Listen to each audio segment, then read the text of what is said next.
Belajar mengenai diferensial ya. Diferensial itu sama dengan fungsi turunan. Simbolnya adalah F aksen. Sebenarnya di dalam turunan ini kita pelajari ada dibagi 3 sub.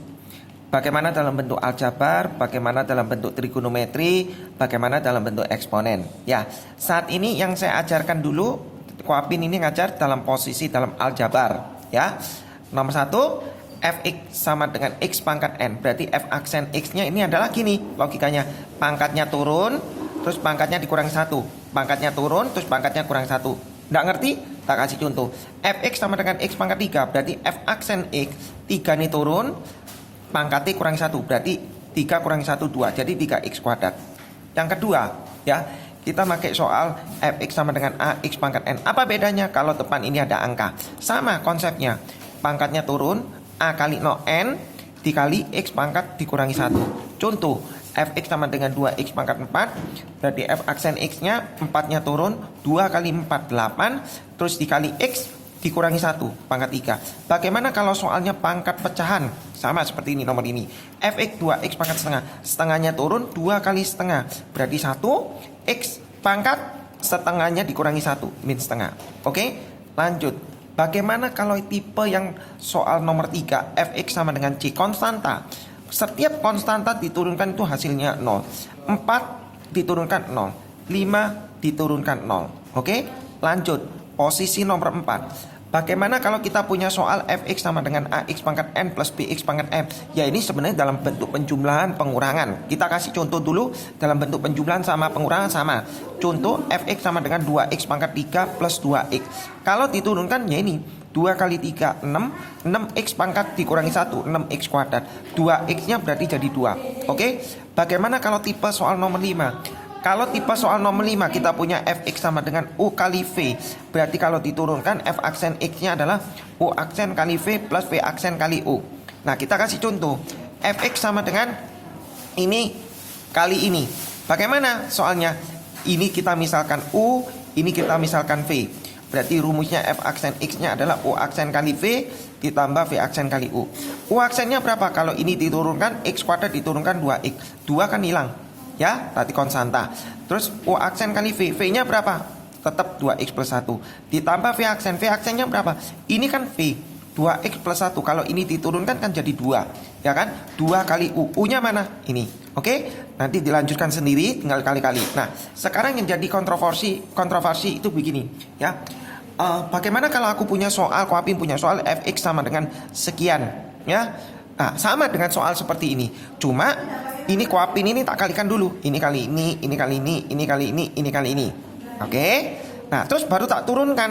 Tak turunkan, ini diturunkan berarti 6x kuadrat. Ini diturunkan berarti 2x. Ini diturunkan 4. Mudah kan? Ya. Nah, terus berarti sia-sia toh rumusan ini diajarkan. Ini nanti tak jawab ya. Sia-sia kan rumus ini diajarkan, nanti saya jawab. Oke. Kita masuk dulu nomor 6. Nah, kalau nomor 6 di situ kan ada tulis fx sama dengan u per v. Pembagian berarti f aksen x adalah u aksen kali v min v aksen kali u per v kuadrat. Ya. Nah, di sini kalau ada soal fx sama dengan fx sama dengan x kuadrat plus 2. Ya, fx ya. Per 2x plus 1. Ini u, ini v. U aksen kali v min v aksen kali u per v kuadrat. U-nya x kuadrat sama seperti tadi. Berarti kalau u aksen ini diturunkan jadi 2x. V-nya ini, min V aksennya ini, U-nya ini per V kuadrat. Tinggal dilakukan ya. Nah, yang jadi permasalahan Koapin tadi ngomong, berarti sia-sia ya belajar ini. Betul atau enggak? Nah, bagaimana kalau aku punya soal begini? Ya, bagaimana kalau Koapin punya soal begini? X kuadrat ini plus 2, buka kurung ini 2x plus 1. Ya, mau nyari F aksen X-nya gimana? Ya, mau nyari F aksen X-nya gimana? Enggak bisa. Jadi mau ndak mau kamu tetap harus belajar ini. Kenapa? Ini nggak bisa dijabarkan. Kalau ini bisa dijabarkan. Jadi kamu harus tahu kapan dijabarkan, kapan tidak. Tergantung dari konsep, dari logika kamu. Selama kalau bisa disederhanakan dulu, sederhanakan tanpa pakai rumus ini. Tetapi kalau seperti ini nggak bisa. Oke? Rumus yang terakhir dalam aljabar itu adalah fx sama dengan u pangkat n. Ini rumus terakhir, final ya. Jadi ini biasanya katakan U itu adalah U dalam fx.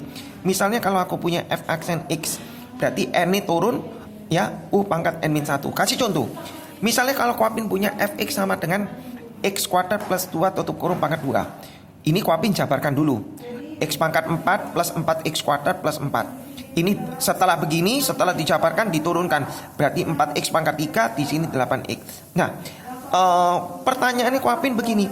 Kalau aku tidak pakai rumusan ini, misalnya Kuapin punya Fx sama dengan X kuadrat plus 2 pangkat 6. Nah, kalau kamu mau dijabarkan kayak gini, pangkat 6 kan susah. Mau tidak mau kamu harus pakai teorema ini. Ya, jadi mau tidak mau kamu harus pakai teorema ini. Kamu tidak bisa pakai teorema ini.